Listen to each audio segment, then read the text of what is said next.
Now let's talk about volume in general. The de-esser is sort of like a volume function. It works a little bit differently, but that's a problem that we can oftentimes deal with a fader write or clip gain or something like that. Let's talk about some other modules that sort of automate that part of the process when mixing and so forth. So let's go ahead and jump over to breath control. Now this is a cool sort of advanced tool. I don't know how they do it. It's very simple to use. I love it. Let's listen to our recording and let's find some breaths. To let your body come dance with me on the land and in the sea. Time to let your body free. Turn around and feel the beat. Come dance with me on the... So we have two breaths here. And essentially what breath control allows us to do is say, hey, I want you to take the breaths that I have and turn them down either this many dB, or I want you to turn them down to a target dBFS level, meaning that every breath will have a different amount of volume change, but they're trying to hit a target. And then we've also got our sensitivity here. So I'm going to go ahead and let's loop this section and let's just output breaths only.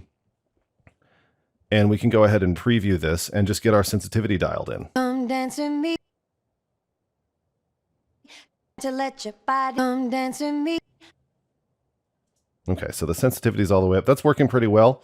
And then let's just turn the target down to -37 and let's see what it does there. And let's also see if it grabs anything that's not a breath. That's always interesting. I'm going to uncheck output breaths only because it will actually only print breaths if you hit render with that box checked. Okay, so let me undo that. You can see we didn't really change this one too much, but this one got brought down a bit. See? Also this one. So let's listen with the breath control. Come dance with me on the land and in the sea. Time to let your body free. Turn around and feel the beat.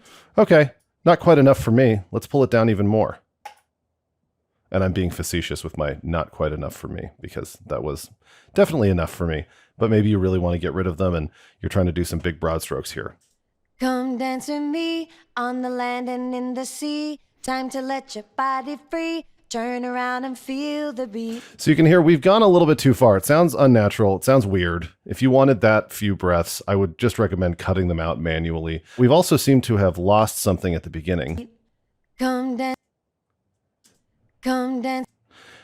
See, that C is getting sort of chopped off because we went too far with the target level there. So what I recommend you do with the breath control is use it for control, but not for editing things out completely. Like if I'm working with someone who has really loud breaths or I'm compressing really heavily on the way in and that's just a fact of life and it's working really well, but I'm going to have to deal with the breaths later, this is a really good tool for me.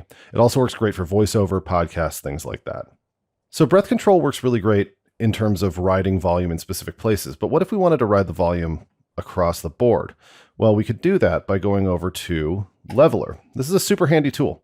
I use this all the time, especially for things like podcasts, voiceovers, stuff like that. You don't want to totally get rid of dynamics in music. We do that with compressors and things like that. That can often be a tonal and a control thing, but I would just suggest being careful with that. The leveler will essentially just allow us to choose a target RMS level. We can choose how responsive it is, and then we can choose to preserve the dynamics as much as we want. We can tell it to pay special attention to the S's and also give us a little bit of extra breath control, which is super, super handy. So let's go ahead and hit the compare button. And so this is the original audio. Dance with me on the land and in the sea. Time. So let's switch to the leveler settings and it's going to be a different volume. Come dance with me on the land and in the sea. Time to let you. Let's pull down the target level. Let's pull down the target level even more. And you know what? I'm going to hit the compare button there because when I change the settings here, it's not changing the comparison in the compare box. This is what's handy about compare here, by the way, is we can add more than one setting to it. So here's settings 2. I'm going to remove both of these and I'm just going to try and match my overall loudness here. So let's hit compare there and see how close we are in terms of level. Let's go a little bit louder. Okay, just a little bit louder. Actually, that's a good amount louder. Let's try and match it a little bit more. So the total RMS is -22, I see. So we're gonna Let's pull this back a little bit. Let's compare. All right, so we're in the same ballpark here. And look at this. This is interesting. Let's listen to the difference. Come dance with me on the land and in the sea. Time to let your body free. Come dance with me on the land and in the sea. Time to let your body free. Turn around and feel the beat. That's really interesting. So it's hearing the tonal things that are going on within these different sections. And I think it pulled a couple of things down because the notes are slightly more saturated. And so they're coming off as louder and it's feeling a little bit more even in that way. This is a tool that I don't really use as a mix tool per se. It's not a compressor.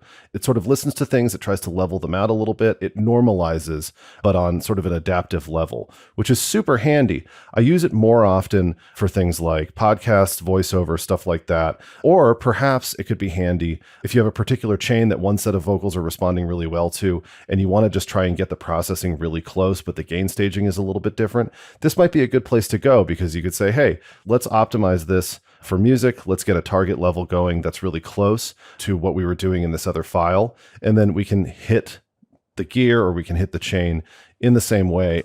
That might get us a little bit closer to matching things up. Other than that, it's simply a convenience tool. It's a volume writer, and that has a lot of different uses. But just remember, it's really easy to get things kind of unmusical feeling with something like this.